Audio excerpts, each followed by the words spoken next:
भारत माता की भाषण आपके सामने आगे है। जोर से बोलिए, भारत माता की, माता की, माता की।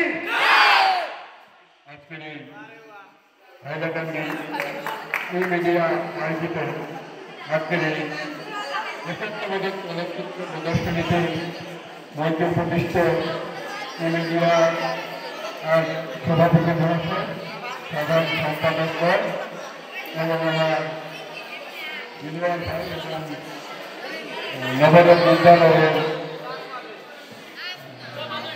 ভাইস প্রিন্সিপাল আমার দিদি এবং আমার সম্মুখে উপস্থিত ছোট ছোট ভাই বোনেরা এবং শ্রদ্ধার নাগরিক বৃন্দরা, আজকে আমরা জানি ৭৪তম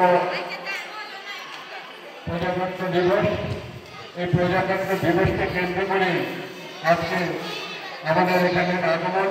কারণ আমরা জানি যে আজকের থেকে ৭৬ বছর আগে ভারতবর্ষের সংবিধান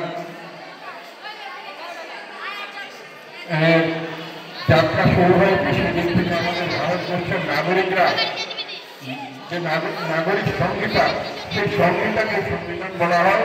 কীভাবে আমরা চলব, কতটুকু আমাদের দায়িত্ব এবং দায়িত্বের সাথে সাথে আমরা কর্তব্যটাও আমাদেরকে সেখানে খুব সুন্দরভাবে বলে দেওয়া হয়েছে।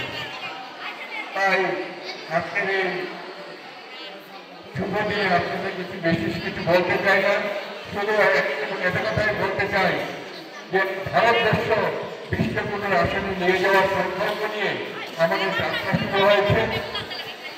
আগামীতে আপনারা এই ভারতবর্ষের ভবিষ্যৎ নাগরিকবৃন্দ, আপনাদের হাতে ভারতবর্ষ বিকশিত হোক, এই কামনা করে আমার বক্তব্য শেষ করছি। আপনারা সবাই খুব খুব ভালো থাকবেন, সুস্থ থাকবেন। বন্দে মাতরম, ভারত মাতা কি জয়। আমি